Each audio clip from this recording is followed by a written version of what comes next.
સજીવોમાં પ્રજનન એવી આપણે વાત ચાલુ કરી એટલે મુખ્ય આપણે પ્રજનનની વ્યાખ્યા જોઈ કે પ્રજનન એટલે શું તો કે સજીવ પોતે પોતાના જેવી જ સંતતિ ઉત્પન્ન કરી શકે અને એ સંતતિ પણ વૃદ્ધિ પામે વિકાસ થાય અને એ સંતતિને પણ નવી સંતતિ ઉત્પન્ન કરવા માટે સક્ષમ હોય આવી આખી જે ચક્રીય પ્રક્રિયા છે એને આપણે સજીવોમાં પ્રજનન તરીકે ઓળખીએ છીએ બરાબર છે કોઈ પણ સજીવ હોય પૃથ્વી ઉપર આમ તો આપણે સજીવનું પાયાનું લક્ષણ પણ કહી શકીએ પ્રજનન પ્રક્રિયા એ સજીવનું પાયાનું લક્ષણ છે એ સજીવ છે એનો અર્થ કે એ પ્રજનન સમ છે પ્રજનન પ્રક્રિયા કરવા માટે સમર્થ છે સામાન્ય રીતે સજીવ વિશ્વ છે એ ખૂબ જ વિવિધતા ભરેલું છે સજીવોમાં વિવિધતાની વાત કરીએ તો બેક્ટેરિયાથી લઈ અને શાર્ક કે વ્હેલ સુધીની વાત કરીએ તો કેટલી બધી વિવિધતા જોવા મળે છે અહીંયા એ હિસાબથી આપણે જો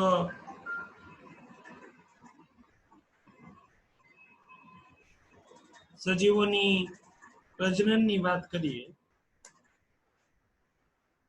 તો સજીવો સામાન્ય રીતે બહુગુણિત થાય અને સંતતિ ઉત્પન્ન કરે એ ક્રિયાવિધિ દરેક સજીવમાં જુદી જુદી રીતે વિકસિત થયેલી હોય છે ટૂંકમાં દરેકમાં પ્રજનનની પદ્ધતિ સરખી જ હોય એવું જરૂરી નથી એનો અર્થ કે સજીવ પ્રજનનના પ્રકાર કઈ રીતે પાડે અથવા તો અલગ અલગ પ્રકાર પ્રજનનના કેવી રીતે પડી શકે તો કે તેના માટે જવાબદાર છે એ જે તે સજીવનું નિવાસસ્થાન ક્યાં છે તેની આંતરિક દેહધાર્મિક ક્રિયાઓ કેવી છે અને તે બીજા પરિબળો સાથે કેવી પ્રતિક્રિયાઓ આપે છે આવા ઘણા બધા પરિબળો પ્રજનન પ્રક્રિયાના રીત પ્રકાર માટે જવાબદાર છે ચોક્કસપણે આપણે એટલું કહી શકીએ અહીંયા સામાન્ય રીતે અત્યાર સુધીમાં જે કંઈ સજીવો વિશેની જાણકારી છે એ હિસાબથી આપણે જો વાત કરીએ તો પ્રજનનના સજીવોને આધારે જોઈએ તો મુખ્ય બે પ્રકાર છે બરાબર કયા બે પ્રકારના પ્રજનન શક્ય છે આમાં આપણે આ બધી બેઝિક ડિટેલ પહેલા પણ ભણી ગયેલા છીએ 11મા ધોરણમાં પણ એનો બેઝિક બધી વાત આવી ગઈ છે પહેલો જે પ્રકાર છે એને કહેવાય અલિંગી પ્રજનન જેને આપણે ઇંગ્લિશની અંદર એસેક્સ્યુઅલ રિપ્રોડક્શન તરીકે ઓળખીએ છીએ અલિંગી પ્રજનનની વાત છે અસેક્સ્યુઅલ રિપ્રોડક્શન તરીકે ઓળખાય છે અહીંયા એની વ્યાખ્યા આપણે જો આપી હોય તો શું આપી શકાય તો કે જ્યારે કોઈ એક પિતૃમાંથી જ જન્યુઓ ઉત્પન્ન થાય અથવા જન્યુ ઉત્પન્ન ન પણ થાય અને નવી સંતતિનું સર્જન થાય તો તેને અલિંગી પ્રજનન કહે છે એટલે શું ઘણીવાર જો જન્યુ ઉત્પન્ન થવા એટલે શું તો કે નર અને માદા જન્યુ એ અર્થમાં વાત કરે છે એટલે કે નર અને માદા જન્યુ ઉત્પન્ન થવા એમ જો વાત કરીએ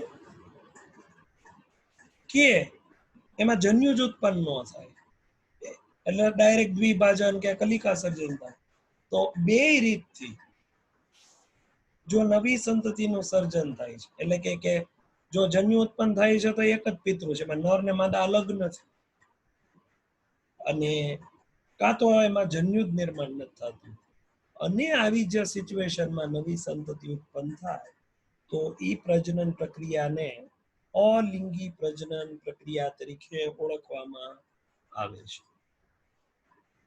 બીજો પ્રકાર છે એ લિંગી પ્રજનન તરીકે ઓળખાય છે. લિંગી પ્રજનન શું છે? તો કે જ્યારે બે પિતૃ, ઓલામાં એક જ હતા ને, એ પણ પાછા વિરુદ્ધ જાતિના. એટલે કયા અર્થમાં વાત કરે છે? તો કે એક નર હોય તો બીજું માદા. પ્રજનનની પ્રક્રિયાની અંદર ભાગ લે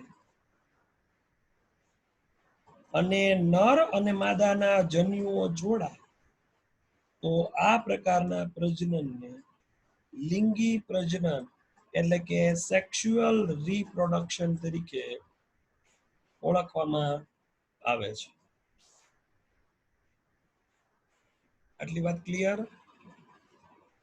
તો સજીવોની જે વિવિધતા છે એના આધારે આપણે શું કીધું? તો કે પ્રજનનના મુખ્ય બે ભાગ પાડવામાં આવ્યા. બે રીત છે. પહેલી અલિંગી પ્રજનન, જેમાં એક જ પિતૃ ભાગ લે છે, એમાં નર અને માદાની જરૂર નથી, અને એના દ્વારા નવી સંતતિ ઉત્પન્ન થઈ જાય છે. તો એ પ્રકારના પ્રજનનને શું કહેવાય? તો કે એ પ્રકારના પ્રજનનને આપણે કહી શકીએ કે અલિંગી પ્રકારનું, એટલે કે અસેક્સ્યુઅલ રિપ્રોડક્શન, જેમાં બે પિતૃઓ ભાગ લે છે, એ પણ પાછા બંને વિરુદ્ધ જાતિના, એક નર તો એક માદા, અને એના જન્યુઓ એટલે કે નરના જન્યુ અને માદાના જન્યુ જોડાય અને નવી સંતતિ ઉત્પન્ન થાય તો તેને શું કહેવામાં આવે છે? લિંગી પ્રજનન તરીકે ઓળખવામાં આવે છે. ક્લિયર? અહીંયા જે બંને પ્રજનનના પ્રકારોની આપણે વાત કરી, અલિંગી અને લિંગી, એને એક પછી એક સમજીએ. સૌથી પહેલું અલિંગી પ્રજનનની આપણે ચર્ચા કરી. તો આમાં એક જ પિતૃની જરૂર છે, જેમ આપણે જાણીએ છીએ. આમાં નર કે માદા એવું નથી, આમાં એક જ પિતૃ પોતાનામાંથી જ નવી સંતતિ સર્જન કરવાની ક્ષમતા ધરાવે છે. એનો અર્થ તો કે જે નવી સંતતિ સર્જાય એ સંતતિ એકબીજા જેવી દેખાય એટલું નહીં, એ એની ક્લોન હોય છે. ક્લોન એટલે આબેહૂબ પ્રતિકૃતિ. ઇવન તમે એમ કહો ને તો ડીએનએ લેવલે પણ મેચ થતી હોય છે. શું કામ? તો કે પોતે પોતાનામાંથી જ સર્જન કરેલી રચના છે, એ એનો જ એક હિસ્સો છે. તો એ મૂળ એટલે કે મૂળ પિતૃથી અલગ હોય જ ન શકે. તો અલિંગી પ્રજનનમાં આ બાબત ખાસ જોવા મળે છે. શું? તો કે જે નવી સંતતિ ઉત્પન્ન થાય છે એ પિતૃ સાથે આબેહૂબ મળતી હોય છે, પણ બાહ્ય આકાર અને જનીનિક રીતે સમાન સજીવ હોય એના માટે આપણે શું કહેવાય? ક્લોન કહેવાય. મેં તમને કીધું ને એમ, ખાલી દેખીતી રીતે સરખા છે એટલું નહીં, પણ ઇવન એના ડીએનએ લેવલે પણ સેમ ટુ સેમ છે, જેને પ્રતિકૃતિ. પણ કેવી? તો કે જનીનિક પ્રતિકૃતિ, એટલે બહુ ફેમસ શબ્દ છે ક્લોન. મોટા ભાગના એક કોષી સજીવો આ રીતે પોતાનો ક્લોન ઉત્પન્ન કરે છે. ક્લોન બની ગયા પછી તમે કહી ન શકો કે આમાંનું કયું પિતૃ સજીવ હતું અને કયું બાળ સજીવ છે. એટલે જ બેક્ટેરિયામાં ક્યારેય એવું નથી કે આ બાળ બેક્ટેરિયા છે ને આ યુવા બેક્ટેરિયા છે, આ વૃદ્ધ બેક્ટેરિયા છે, એવી કેટેગરી સાંભળી કોઈથી? બોલવામાં અજુગતું લાગે. બેક્ટેરિયાનું બચ્ચું એ કેવું લાગે? એ હિસાબથી અહીંયા કોઈ નવું નથી કે કોઈ જૂનું નથી. તમે એમાંય ન કહી શકો કે એક અમીબા હોય દાખલા તરીકે, એમાંથી ભાગ પડીને બે અમીબા બને, તો તમે કેમ કહી શકો કે આ અમીબા જૂનું ને નવું? બે અમીબા નવા કહેવાય, અને ધારો તો બે અમીબા જૂના કહેવાય. એટલે આના માટે આપણે એમ કીધું કે આ પ્રકારના એક કોષી સજીવ સામાન્ય રીતે અમર છે, એવો શબ્દ પ્રયોગ કર્યો. સમજાણું? હવે એ શબ્દનો અર્થ બરાબર. એક કોષી સજીવ અમર છે એવું શા માટે શબ્દ પ્રયોગ થયો?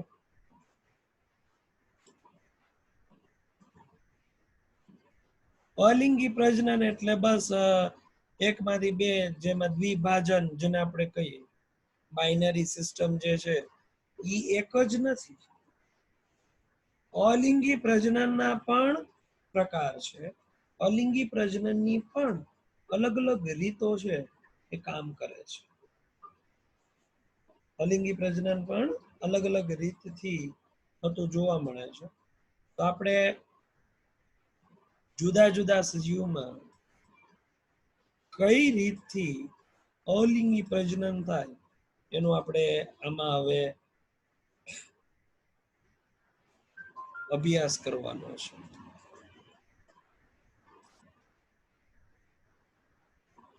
સામાન્ય રીતે એક કોષી સજીવમાં અલિંગી પ્રજનન જોવા મળે, એ વાત તો કન્ફર્મ છે. અલિંગી પ્રજનન એટલે બધાના મનમાં પેલો સવાલનો જવાબ આવે કે એક કોષી સજીવની અંદર જોવા મળતું પ્રજનન. પણ ખાલી એક કોષીમાં જ અલિંગી થાય એટલી વાતે અટકી નથી જતું. અમુક એકદમ સરળ કક્ષાના આયોજન વાળી વનસ્પતિ કે પ્રાણી, તો એમાં પણ અલિંગી પ્રજનન જોવા મળે છે. પણ એકદમ નિમ્ન કક્ષાનું આયોજન હોવું જોઈએ. ટૂંકમાં આપણે કેમ પ્રાણીઓમાં કહીએ તો સછિદ્રી સમુદાય, એકદમ નિમ્ન કક્ષા. વનસ્પતિમાં કહીએ તો આપણે કેમ કહીએ કે ફ્યુનારિયા અને મોસ, એકદમ સરળ કક્ષાના આયોજન વાળી વનસ્પતિ હોય કે પ્રાણી હોય, એમાં શું જોવા મળે છે? તો કે તેની અંદર અલિંગી પ્રજનન જોવા મળે છે. બાકી આપણે જે વર્ગીકરણ કરેલું છે સજીવોનું, એ હિસાબથી વાત કરીએ, 5 સૃષ્ટિ વર્ગીકરણ તમને યાદ હોય તો વિટેકર, એ હિસાબથી વાત કરીએ તો પ્રોટિસ્ટા, મોનેરા જેવા સજીવોની જે કેટેગરી છે, એમાં 5 સૃષ્ટિમાંની 2 સૃષ્ટિ છે ને, સૃષ્ટિ મોનેરા, સૃષ્ટિ પ્રોટિસ્ટા, સૃષ્ટિ ફૂગ, સૃષ્ટિ વનસ્પતિ, સૃષ્ટિ પ્રાણી, એમાંની આ 2, જેમાં બહુ સરળ પદ્ધતિ એટલે કે સમવિભાજનથી જ એકમાંથી 2 કોષો સર્જે છે, 2 કોષ પાછા નવા સજીવ તરીકે વર્તે. આ વિભાજનનો સૌથી સરળ પ્રકાર છે. સીધા એકમાંથી 2 કોષ બની જાવ. તો આવું એકમાંથી 2 કોષ બનવાની જે પ્રક્રિયા છે, એને આપણે દ્વિભાજન પ્રજનન પદ્ધતિ તરીકે ઓળખીએ છીએ, જેમાં કોષ 2 અડધા ભાગમાં વિભાજિત થાય અને દરેક ભાગ પાછો ઝડપથી વૃદ્ધિ પામી પુખ્ત બને. તો સૌથી પહેલી પદ્ધતિ આવી અલિંગી પ્રજનનની, દ્વિભાજન, જેને ઇંગ્લિશમાં દ્વિભાજનને બાઇનરી ફિશન તરીકે ઓળખવામાં આવે છે. અને ઉદાહરણ તો કે દ્વિભાજન થતું એવું કે અમીબામાં જોવા મળે, પેરામિશિયમમાં જોવા મળે. તો દાખલા તરીકે 2 આપ્યું છે. તો પહેલી પદ્ધતિ અલિંગી પ્રજનનની કઈ થઈ? તો કે અલિંગી પ્રજનનની પહેલી પદ્ધતિ દ્વિભાજન, જેને બાઇનરી ફિશન કહેવામાં આવે છે, જે અમીબા અને પેરામિશિયમની અંદર સરળતાથી જોવા મળે છે.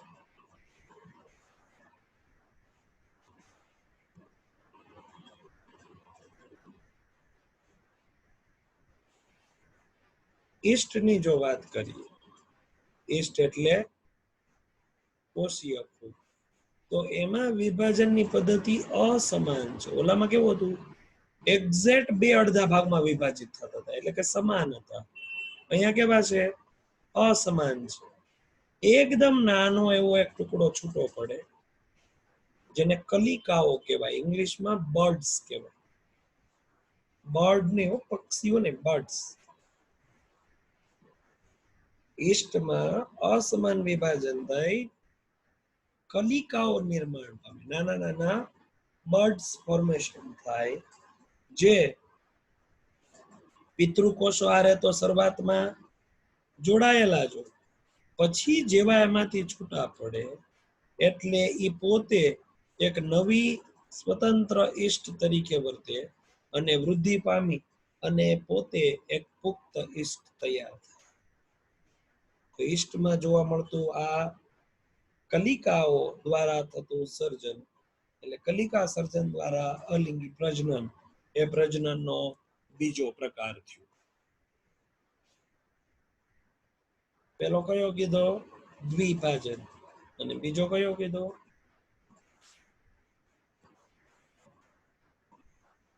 તો કે કલિકા સર્જન, એટલે કે ઈસ્ટમાં જે બડિંગ પ્રોસેસ જોવા મળે છે એને લઈને આ વાત કરવામાં આવી છે. અહીંયા બંનેની આકૃતિથી સમજાવેલું છે. સપોઝ આ અમીબા છે,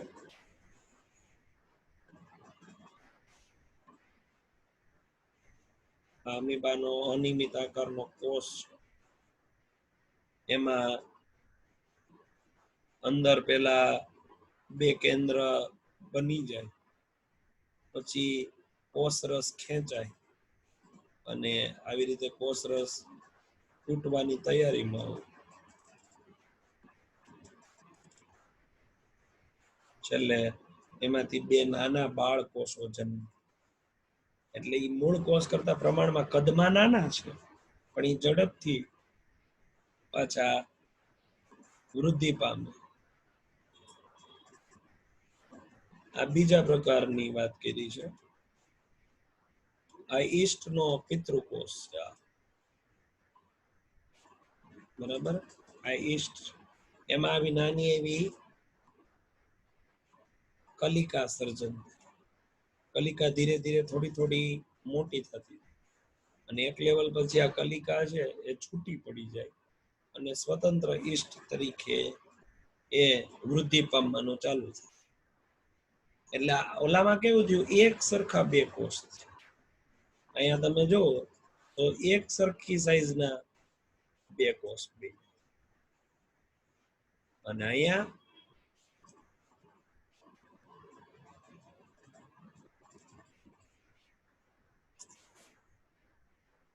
તો કે અસમાન પ્રકારનું વિભાજન છે એ જોવા મળે.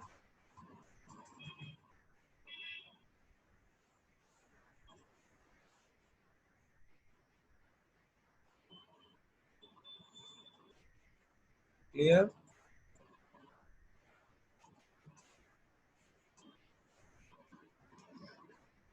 યાદ રાખજો ઉદાહરણ,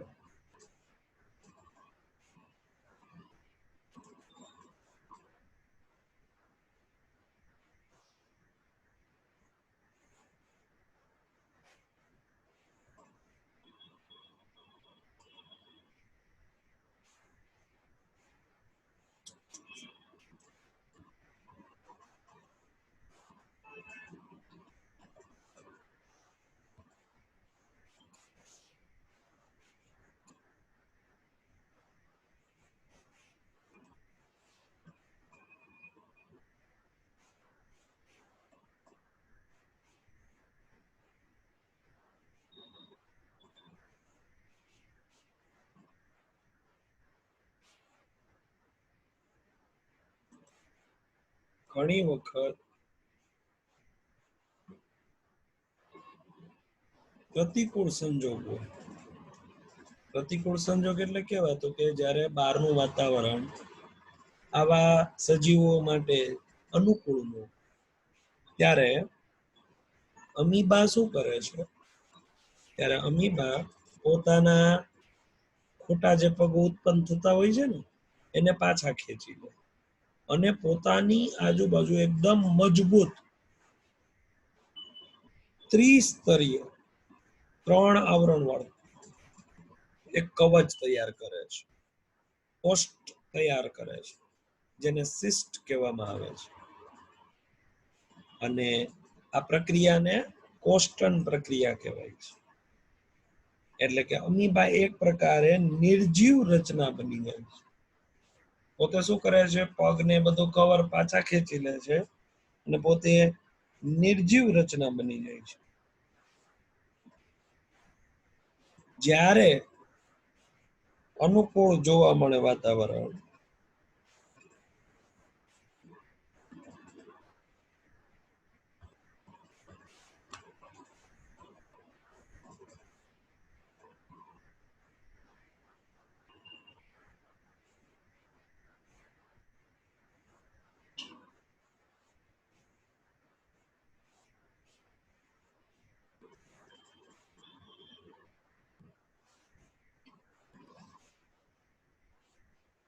જોવા મળે એટલે પોતે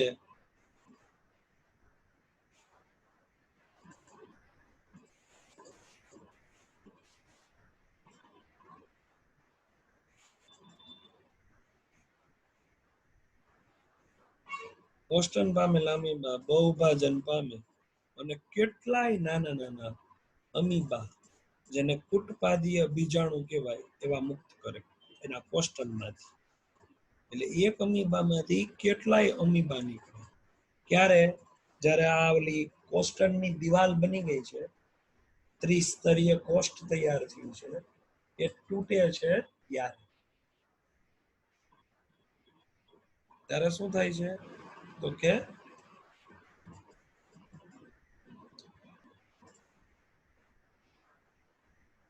અને આ જ્યારે દિવાલ તૂટી ત્યારે બીજાણુની આસપાસ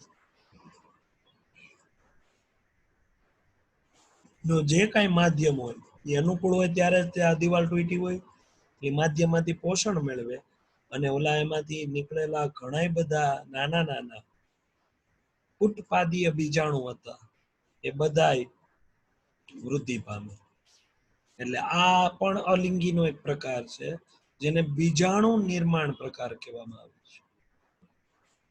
અલિંગી પ્રજનન થાય છે પણ કેવી રીતે? તો કે બીજાણુ નિર્માણ દ્વારા. અહીં ઇનડાયરેક્ટલી તમે એમ કહી શકો કે આ બધા અમીબાના બીજ બન્યા અને સ્ફોટન થયું એટલે અમીબાના બીજ બધા બહાર આવ્યા, અનુકૂળ વાતાવરણમાં વૃદ્ધિ પામ્યા અને બધાય પાછા સ્વતંત્ર અમીબા તરીકે વિકસિત થયા. તો અમીબામાં આ બીજા પ્રકારનું અલિંગી પ્રજનન પણ જોવા મળે છે. એક તો હતું જ અમીબામાં, આ બીજા પ્રકારનું પણ અલિંગી પ્રજનન છે એ જોવા મળે છે.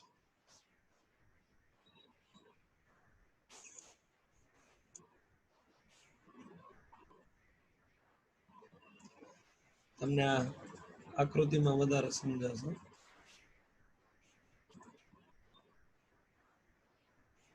જો આ અમીબા એની ફરતે કોષ્ટન તૈયાર કર્યું છે દાખલા તરીકે, એમાંથી કેટલાય બધા આવું તો બીજાણુ નિર્માણ ખાલી અમીબામાં જ થાય એવું નથી, બીજામાંય જોવા મળે. ક્લેમિડોમોનાસ હોય, લીલ હોય, બીજી એમાંય જોવા મળે ચલ બીજાણુ ઉત્પન્ન કરે.